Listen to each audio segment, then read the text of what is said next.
Nilikha sa libutan at tamong kalikasan. Mabuti ang lahat ng ginawa, pinagyaman at pinagpala. Ang tao'y kanyang nilalang, kalarawan at kawangis niya. At kahit hindi naging tapat, ay kanya pa rin minahal. Halina tayong lahat ay umawit sa Panginoon, tayo ay magpuri, pagkat ating nakita ang dakilang pag-ibig ng Diyos. Sa ngalan ng Ama at ng Anak at ng Espiritu Santo. Amen. Sumainyo ang Panginoon. At sumaiyo rin. Ipagdiwang po natin ang pagkamartir ni na San Andrew Kim Taegon, Paul Chong Hassel, at mga kasama na naging mga martir sa Korea. Nag-alay ng kanilang buhay para sa pananampalataya kay Kristo. Ilingin natin ang panalangin nila, gayon din ang halimbawa nila, upang tayo maging marapat. Halina't magsisimulan tayo sa ating mga kasalanan. Tayo pong lahat, inaamin ko sa makapangyarihang Diyos at sa inyong mga kapatid, na lubha akong nagkasala sa isip, sa salita at sa gawa, at sa aking pagkukulang. Kaya sinasamo ko sa mahal na Birheng Maria, sa lahat ng mga anghel at mga banal, at sa inyo mga kapatid, na ako'y panalangin sa Panginoong ating Diyos. Kaawaan tayo na mapagmahal na Diyos, patawarin sa ating mga sala, at patnubayan hanggang sa buhay na walang hanggan. Amen. Panginoon, kaawaan mo kami. Panginoon, kaawaan mo kami. Kristo, kaawaan mo kami. Kristo, kaawaan mo kami. Panginoon, kaawaan mo kami. Panginoon, kaawaan mo kami. Iyuko natin ang ating ulo. Manalangin tayo. Ama naming makapangyarihan, kami nakikiusap sa iyo para sa ikatatatag ng pananampalataya ng mga tao. Pakundangan sa pagdudulot mo sa mga ito ng pagkakilala tungkol sa bugtong na anak mo. Bunga ng pagtuturo ng mga martir na sina San Andrew Kim Taegon at mga kasama, na dumadalangin para sa kaunlad ng kanilang inakong gawain sa pamamagitan ni Jesucristo, kasama ang Espiritu Santo magpasa walang hanggan. Amen. Ang salita ng Diyos mula sa unang sulat ni Apostol San Pablo sa mga taga-Korinto. Mga kapatid, kung ipinangangaral naming si Kristo'y muling nabuhay, ano't sinasabi ng ilan sa inyo na hindi bubuhaying muli ang mga patay? Kung ito'y totoo, lilitaw na hindi muling binuhay si Kristo. At kung si Kristo'y hindi muling binuhay, walang kabuluhan ang aming pangangaral at walang katuturan ang inyong pananampalataya. Kung magkagayon, lilitaw na kami mga bulaang saksi ng Diyos, sapagkat pinatotohanan namin na muling binuhay ng Diyos si Kristo. Ngunit lilitaw na hindi ito totoo. Kung talagang di bubuhaying muli ang mga patay, kung hindi bubuhaying muli ang mga patay, hindi rin muling binuhay si Kristo. At kung hindi muling binuhay si Kristo, kayo'y hindi pa nahahango sa inyong mga kasalanan at walang katuturan ang inyong pananampalataya. Hindi lamang iyan, lilitaw pa na ang lahat ng namatay na nananalig kay Kristo ay napahamak. Kung ang pag-asa natin kay Kristo ay para sa buhay na ito lamang, tayo na ang pinakakawawa sa lahat ng tao. Ngunit ang totoo, si Kristo ay muling binuhay bilang katibayan na muling bubuhayin ang mga patay. Ang salita ng Diyos. Salamat sa Diyos. Pagising ko, poon sinta, sa piling mo'y magsasaya. Paggising ko, poong sinta, sa piling mo'y magsasaya. Dinggin mo, poon, Panginoon, ang tapat kong panawagan, poon. Ako ay dinggin mo sa daing ko na tulungan. Pagkat ako'y taong tapat, di nandaya kailanman. Kaya ako'y sumasamong dalangin ko ay pakinggan. Paggising ko, poong sinta, sa piling mo'y magsasaya. Ang daing ko, Panginoon, ay lagi mong dinirinig, kaya't ako'y dumudulog at sa iyo humihikbi. Sa amin ay ipadama yaong banal mong pag-ibig, sa piling mo'y ligtas kami sa kamay ng malulupit. Paggising ko, poong sinta, sa piling mo'y magsasaya. Kung paanong sa matay mo'y lubos yung pag-iingat, gayon ako ingatan mo sa lilim ng iyong pakpak. Yamang ako ay matuwid, ang mukha mo'y mamamalas. Kapag ako ay nagising, sa piling mo'y magagalak. Paggising ko, poong sinta, sa piling mo'y magsasaya.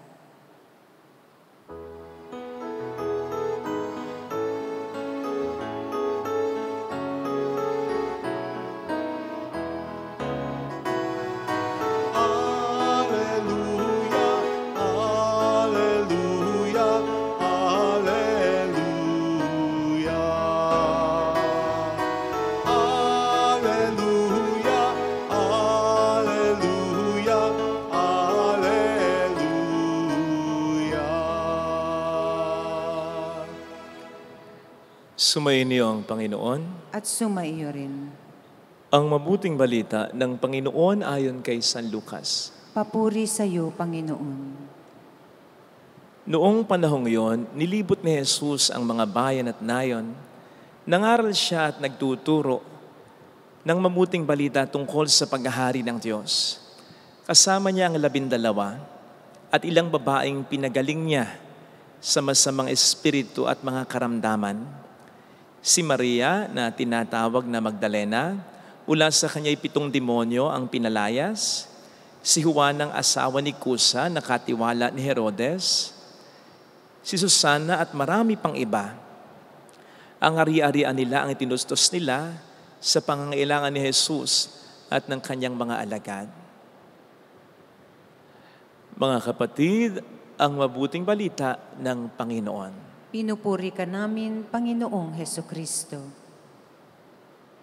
Welcome sa Our Lady of Lazaret Quasi Parish, kung saan ayos lang umiyak, kasamahan tayo ng mahal na ina sa pag-iyak at sa pagdarasal upang maging maayos ang lahat. Mahal ni Jesus ang mga babae. In fact, malapit siya sa mga babae. Sa kanyang mga aral, itinaas niya ang dignidad ng mga babae. May mga best friends siyang mga babae tulad ni Marta at Maria na dinadalaw pa niya. May mga tagasunod siyang babae. Sinasabi sa mabuting balita, 3 lang yung pinangalanan dito, pero marami pa raw ang mga ito. Marami ring mga babae ang recipients ng mga dakilang milagrong ginawa ni Kristo. Nandyan yung babaeng matagal nang dinurugo. Nandyan yung babaeng anak ni Jairo na namatay na pero binuhay uli ni Kristo. Nandyan yung byuda na kinaalawaan ni Kristo sapagkat namatay ang anak na lalaki nito. Nandyan din ang pinatawad na babaeng Samaritano, yung babaeng nahuli sa pakikiapid. At gayon din, katulad ni Maria Magdalena, kung saan 7 demonyo ang pinalayas ni Kristo. Not to mention, ang mga babae din ang mas nakasama, mas nakaagapay ng Panginoon sa yugto ng paghihirap niya hanggang sa ipako at mamatay at ilibing na siya. Hindi nga ba't ang mga babaeng Jerusalem, special mention, na tumangis sa Kanya? Nandyan yung pagka-mention ng 3 babae na nanatili sa paanan ng krus niya habang nakabayubay siya. At nandyan din siyempre ang pag-mention sa mga babae na nagpunta sa libingan niya upang iayos ang bangkay niya, only to find out na siya'y muling nabuhay na palang talaga. Kaya hindi rin nakapagtataka na ang mga babae rin ang naging unang saksi at tagapagpahayag ng mabuting balita na siya'y muling nabuhay na. Ang mga babae po kasi ay hindi pinapahalagahan noong kanyang kapanahunan. Kaya hindi malayong mas inatensyonan, mas inilapit ni Kristo ang kanyang sarili sa kanila upang sabi nga ng mahal na ina sa awit niya, itaas ang abang kalalagayan nila. Kaya si Jesus ay nagmamahal at malapit sa mga babae. Gayunpaman, sa kabila nito, hindi niyo po ba napansin na walang naging tsismis, walang naging pagdududa kay Kristo hinggil sa maaaring pangit o may mali siya nitong pakikitungo sa mga babae? Considering na maraming babae ang lumalapit sa Kanya dahil makapangyarihan ang salita at mga gawa niya at may tipo rin naman siya. Considering din na ang daming kwentong iniimbento tungkol sa Kanya ng kanyang mga kritiko. Nandiyan nagpapalayas daw si Kristo ng demonyo sa pamamagitan din ng kapangyarihan ng Diablo. Pero tungkol sa chismis, paratang o gawa-gawang kwento na si Kristo ay chick boy, malapit sa mga babae na may malisyosyong pagtingin, wala. Walang ganon. Walang chismis, walang gawa-gawang kwentong na ganon. Patunay lamang na kahit ang mga kritiko ng ating Panginoon ay nakitang malinis, mabuti ang pakikitungo sa mga babae ni Kristo. And so I believe, maaaring ito rin ang sinasabi niya sa atin ngayon, lalong-lalo na sa mga kalalakihan, sa pagtrato natin sa mga kababaihan. Tandaan natin na si Kristo ay nagkatawang tao upang ipakita rin sa atin ang tunay na pagkapakatao.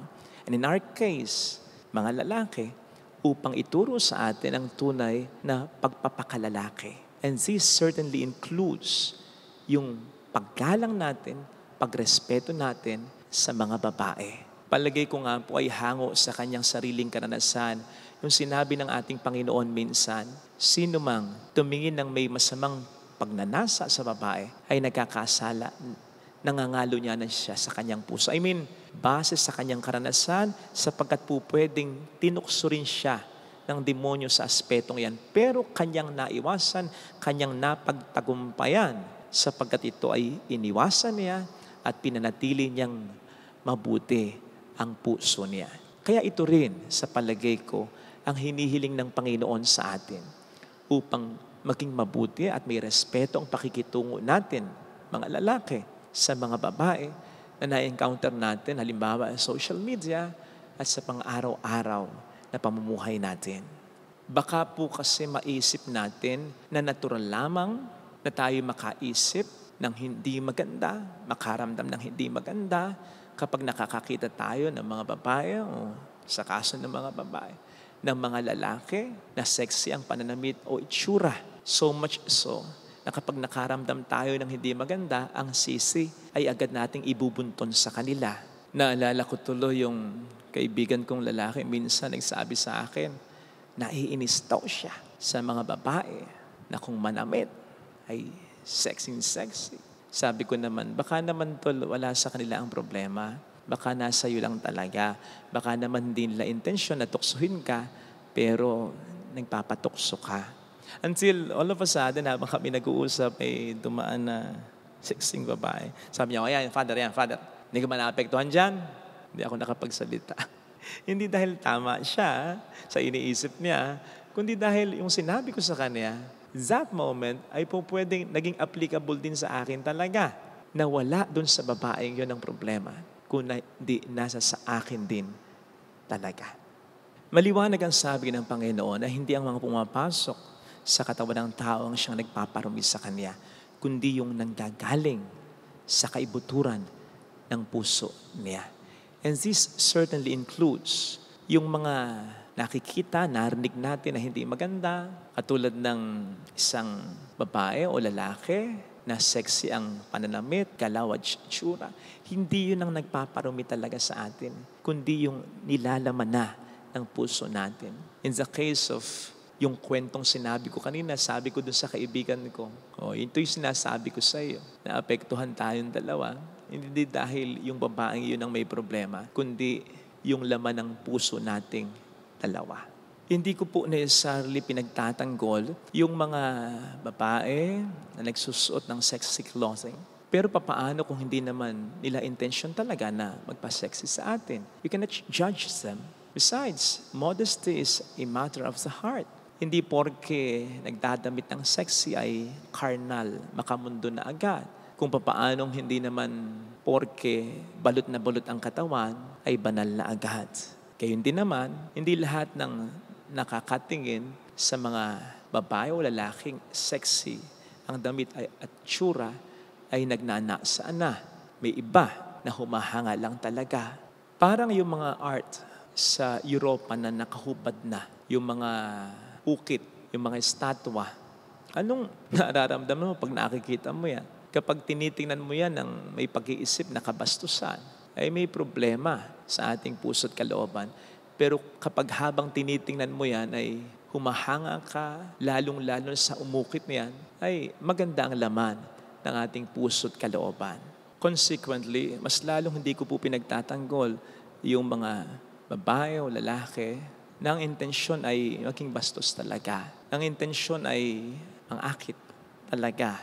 Sila naman ang nagpapababa ng dignidad nila dahil ginagamit nila ang kanilang kagandahan, hindi upang hangaan, kundi upang sila'y pagnasaan. Ang sa akin lang ay kung wala na tayong magagawa, bukod sa pagpapaalala sa kanila na pigilan sila, ayusin na lang natin ang ating pagtingin sa kanila. Tulad ng ating Panginoon, umiwas tayo sa tukso. Kapag alam nating natutukso, alisin na natin sa ating pagtingin o isip ito.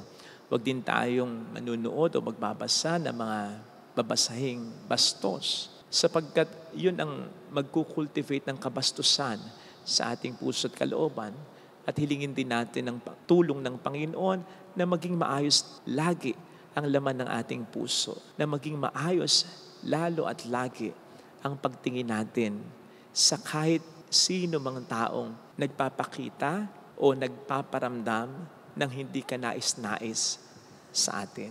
Because you see, ang pagnanasa din naman, kahit paano ay nagmula sa isang magandang dahilan, at yun ay dahil initially humanga tayo at wala pong masama dito.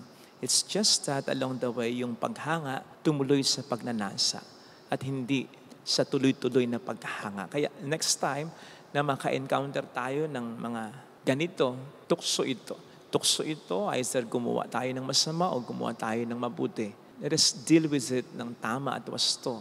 Gamitin natin ito sa kabutihan. Hilingin natin sa Panginoon ang kanyang tulong upang ang ating initial na paghanga ay magtuloy-tuloy sa paghanga at hindi sa makamundong pagnanasa.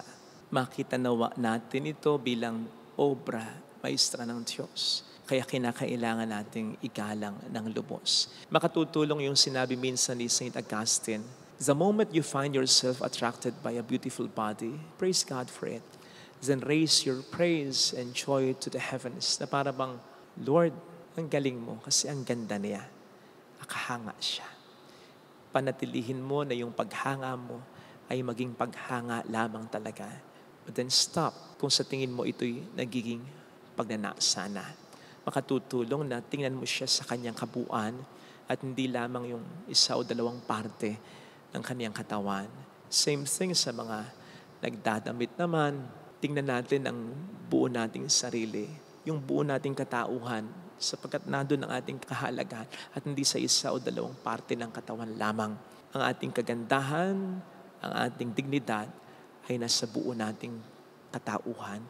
Yun ang ating ipagyabang, yun ang ating i-appreciate, yun ang ating itanghal. Upang sa ating paggawa nito, wala tayong ibang gawin, kundi ang Diyos ay papurihan lamang. Amen. Lagay natin ang ating kanang kamay sa tapat ng ating puso.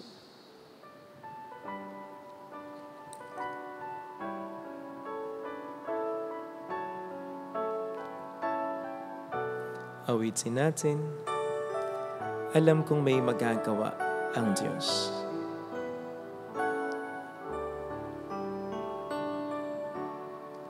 Alam kong may magagawa ang Diyos. Alam kong may magagawa ang Diyos. Alam kong may magagawa Walang imposible sa Kanya. ang Diyos.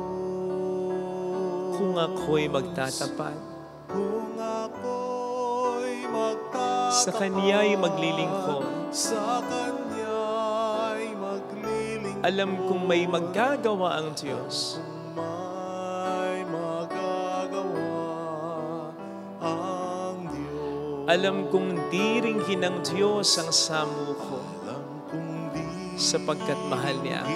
ng Diyos ang samo ko. Alam kong diringhin ng Diyos ang samo ko, Alam kong diringgin ng Diyos ang samo ko.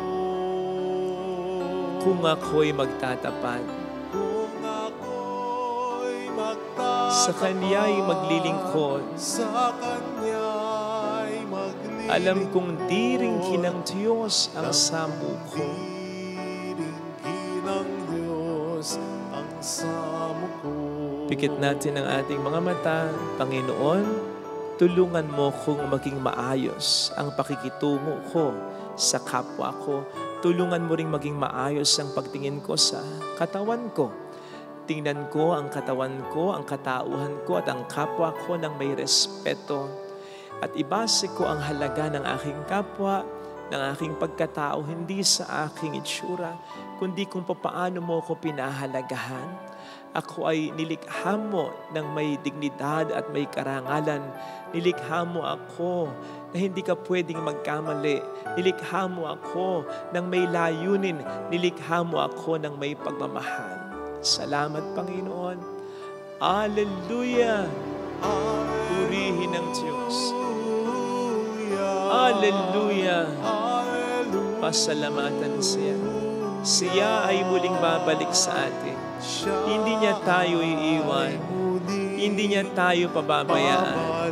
Paniwalaan natin yan. Hallelujah!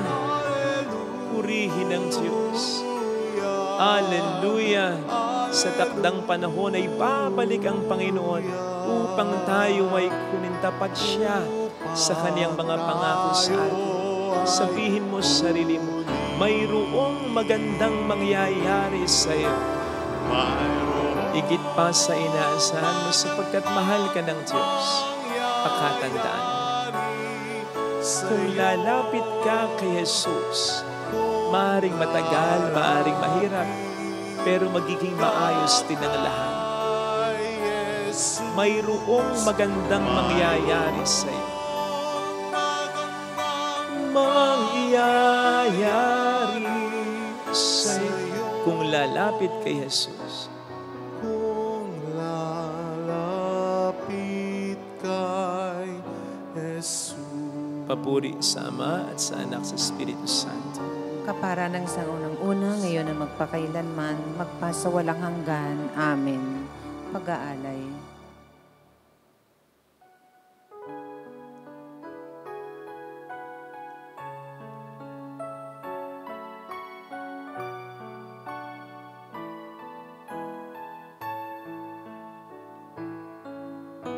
Naway dalhin ng iyong anghel ang aming panalangin sa iyong dambana,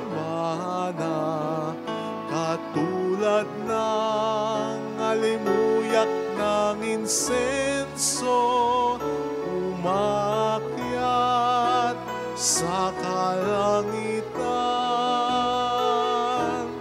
Handog namin sa iyo, Ama, ang tinapay at alak na ito. Handog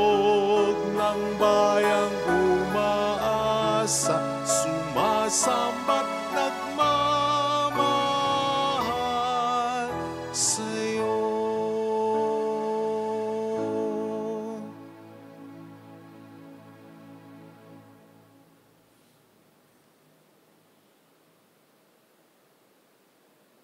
Manalangin tayo, pang ating handog ay maging kalugod-lugod sa Diyos amang makapangyarihan. Tanggapin nawa ng Panginoon itong paghahain sa iyong mga kamay, sa kapurihan niya at karangalan, sa ating kapakinabangan at sa buong sambayanan niyang banal. Ama naming lumikha, sa pagkaparangal namin sa mga martir na sina San Andrew Kim Taikon at mga kasama, gawin mong maipahayag namin sa paghahain ito na bilang tagapagturo at tagapagbigay halimbawa sa mga martir, ang iyong anak ay namatay upang mamagitan asama ng Espiritu Santo magpasa walang hanggan. Amen. Sumainyo ang Panginoon. At sumaiyo rin. Itaas sa Diyos ang inyong puso at diwa. Tinaas na namin sa Panginoon. Pasalamatan ng ating Panginoong Diyos. Marapat na siya ay pasalamatan. Ama naming makapangyarihan, tunay ngang marapat na ikaw ay aming pasalamatan. Ngayong aming kagalakan na sina San Andrew Kim Taikon at mga kasama ay parangalan, sila'y kapanalig naming may paninindigan na ikaw ay pahayag kahit sila'y mamatay, sapagkat minarapat mong kanilang matularan ng iyong anak na naghain ng sariling buhay. Tulad ng naganap sa iyong anak, ang dugo ng mga martir ay dumanak, hindi dahil sa katatagang likas, kundi dahil sa iyong bigay na lakas. Kaya kaisa ng mga anghel na nagsisiawit ng papuri sa iyo ng walang humpay sa kalangitan, kami nagpupuni sa iyong kadakilaan. Santo, Santo, Santo Panginoong Diyos ng mga hukbo, napupuno napupuno ang langit at lupa ng kadakilaan mo. Hosana sa kaitaasan. Pinagpala ang naparirito sa ngalan ng Panginoon. Hosana sa kaitaasan. Ama naming banal, ikaw po ang bukal ng tanang kabanalan, kaya't sa pamamagitan ng iyong Espiritu, gawin mong banal ang mga kaloob na ito upang para sa amin, maging katawan at dugo ng iyong anak na aming Panginoong Hesukristo. Bago niya pinagtiis ang kusang loob na maging handog, hinawakan niya ang tinapay, pinasalamatan kaniya, pinaghati-hati niya iyon, niabot sa kaniyang mga alagad at sinabi, "Tanggapin ninyong lahat ito at kanin. Ito ang aking katawan na iahandog para sa inyo."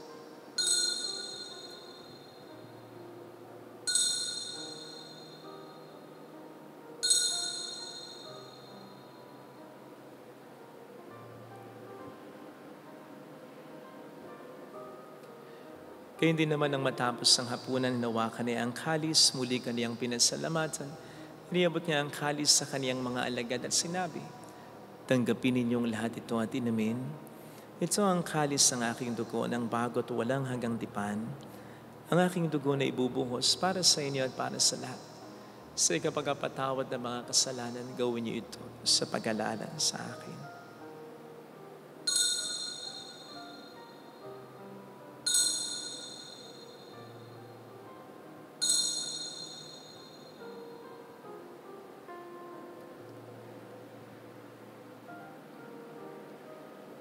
Ipagbunyi natin ang misteryo ng ating pananampalataya. Si Kristo'y namatay, si Kristo'y nabuhay, si Kristo'y babalik sa wakas ng panahon. Ama, ginagawa namin ngayon ang pag-alaala sa pagkamatay at muling pagkabuhay ng iyong anak, kaya inialay namin sa iyong tinapay ng buhay at ang kalis ng kaligtasan. Kami nagpapasalamat dahil kami yung minarapat na tumayo sa harap mo para maglingkod sa iyo. Isinasamo namin kami ng magsasalo sa katawan at dugo ni Kristo, ay mabuklod sa pagkakaisa sa pamamagitan ng Espiritu Santo. Ama, lingapin mo ang iyong simbahang laganap sa buong daigdig. Puspusin mo kami sa pag-ibig.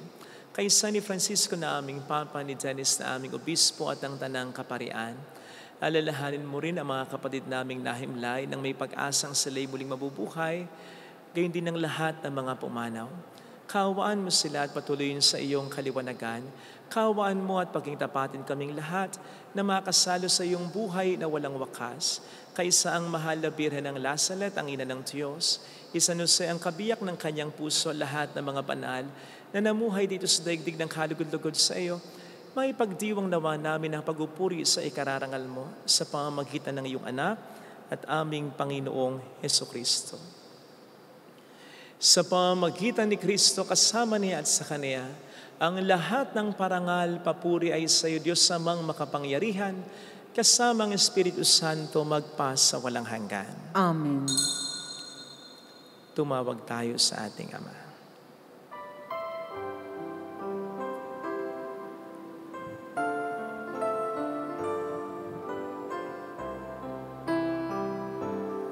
Ama namin, sumasalangit ka, sambahin ang ngalan mo, mapasa amin ang kaharian mo, sundin ang loob mo dito sa lupa para nang sa langit. Bigyan mo kami ngayon ng aming kakanin sa araw-araw, at patawarin mo kami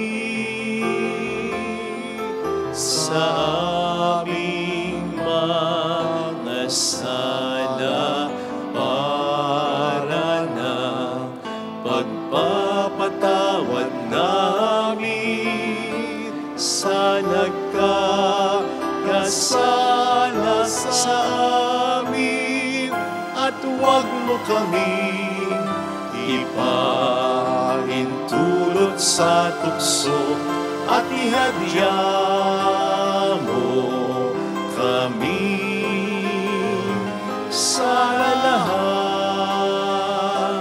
ng masama. Iling namin kami, Adya, sa lahat ng masama, pagkalooban ng kapayapaan araw-araw. Iligtas sa kasalanan, sa kapahamakan, sa mga seryosong karamdaman. Samantalang aming pinaghahandaan ang dakilang araw ng pagpapahayag ng tagapagligtas namin sa Jesucristo. Sapagkat iyo ang kaharian, ang kapangyarihan, at ang kapurihan magpakailanman. Amen. Panginoong Jesucristo, sinabi mo noon, sinasabi mo rin sa amin ngayon, kapayapaan ang iniiwan ko sa inyo, ang aking kapayapaan ang ibinibigay ko. Tunghayin mong aming pananampalataya, huwag ang aming pagkakasala. Pagkalooban mo kami ng kapayapaan at pagkakaisa-ayon sa iyong kalooban, kasama ang Espiritu Santo magpasa walang hanggan. Amen. Ang kapayapaan ng Panginoon ay sumainyo nawang lahat. At sumayo rin. Magbigayan tayo ng kapayapaan sa isa't isa. Kapayapaan po. Peace be with you. Kordero ng Diyos na nag-aalis sa mga kasalanan ng sanlibutan, maawa ka sa amin. Kordero ng Diyos na nag-aalis sa mga kasalanan ng sanlibutan, maawa ka sa amin. Kordero ng Diyos na nag-aalis sa mga kasalanan ng sanlibutan, ipagkaloob mo sa amin ang kapayapaan.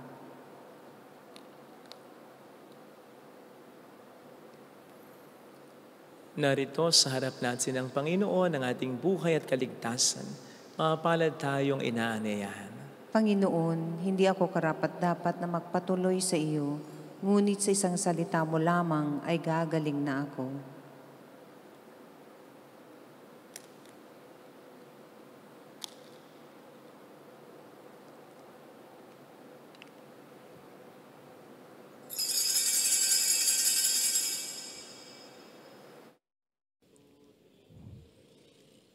Panalangin para sa espiritual na pakikinabang. Panginoong Hesus, ako ay naniniwala na ikaw ay nasa kabanal-banalang sakramento.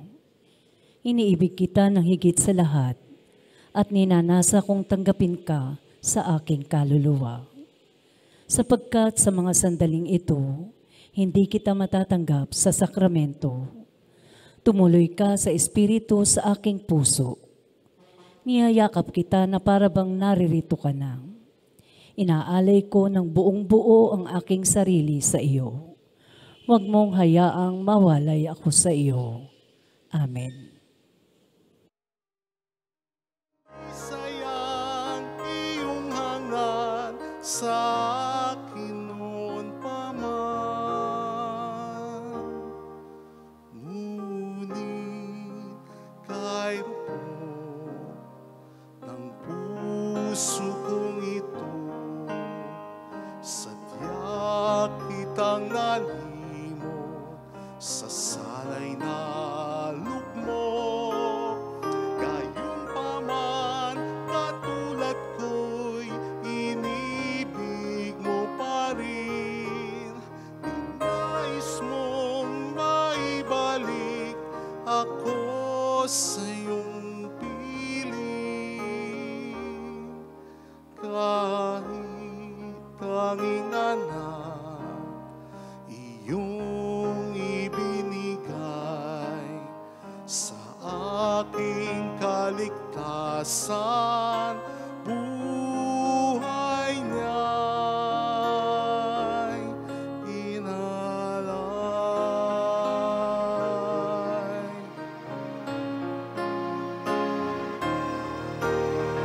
Gayunpaman, katulad ko'y inibig mo pa rin. Ninais mong maibalik ako sa iyong piling. Kahit tanging anak iyong ibinigay, sa aking kaligtasan buhay niya'y inalay. Dahil ikaw, Ama, ay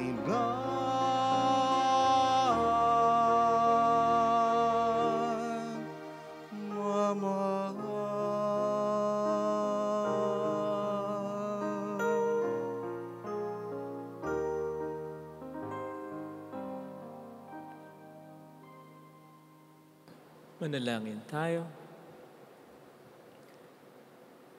Ama naming mapagmahal, kaming mga tumanggap sa banal na pakikinabang ay dumadalangin makapagsaloob sa pag-ibig at malasakit ay pinakita ng iyong anak at tinularan ng mga martir na sina San Andrew, Kim Taikon at mga kasama sa ikapagkakamit ng bunga ng kapayapaang walang maliw sa pamamagitan din ni Jesucristo, asama ng Espiritu Santo magpasa walang hanggan. Amen. Holy God, Holy Mighty One, Holy Immortal One. Have mercy on us and on the whole world. Holy God, Holy Mighty One, Holy Immortal One. Have mercy on us and on the whole world. Holy God, Holy Mighty One, Holy Immortal One. Have mercy on us and on the whole world. Jesus, King of Mercy. We trust in you. Alalahanin, Alalahanin, o mahal na Birhen ng Lazaret, ina ng pag-asa. Ikaw ang nagpaalala sa aming magbalik loob sa Ama. Ito ang nagpapatunay na ang kandahang loob mo'y nanatiling busilak. Sa pag-aaruga mo sa amin, tungkulin mo'y tinupad. Sa paanan ni Kristo'y tinuring mo kaming mga tunay mong anak. Kaya ninais mong ni isa'y huwag mapahamak. Maging sa iyong walang tigil na pananalangin, pati luhay pumatak. Huwag namang mawalan ng saysayang iyong paghihirap. Hiling nawa namin sa iyo, o aming inang liyag, na matapos ang pakikibaka namin sa mundong ito at sa pananatili naming tapat kay Kristo, sa kapurihan mo'y makibahagi kaming ganap, upang kung nasaan ka ngayon ay maparoon din kaming lahat, at ang kaganapan ng kaluwalhatian ng Diyos Amay tuluyang matupad, siya nawa. Mahal na Birhen ng Lazaret, tagapagkasundo ng mga makasalanan. Ipanalangin mong walang patid kaming mga dumudulog sa iyo. Maraming salamat po sa palagi niyong pagtulong. Sumainyo ang Panginoon. At sumaiyo rin. Palain kayo kasamang ating pamilya na mapagmahal na Diyos, ng Ama at ng Anak, ng Espiritu Santo. Amen. Umayo tayo sa kapayapaan ni Kristo. Salamat sa Diyos.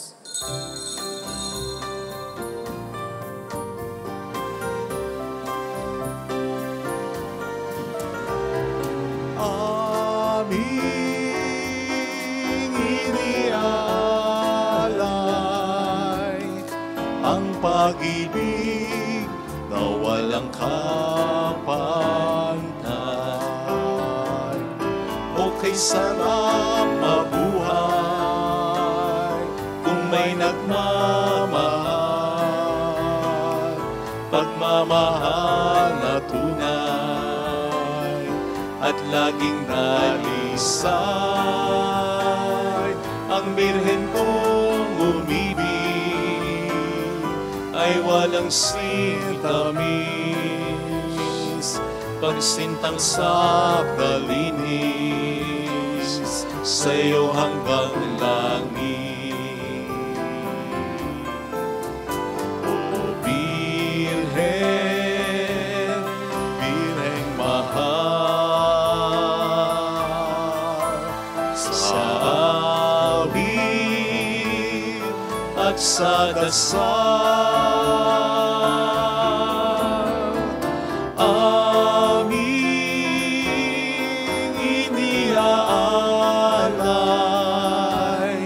ang pag-ibig na walang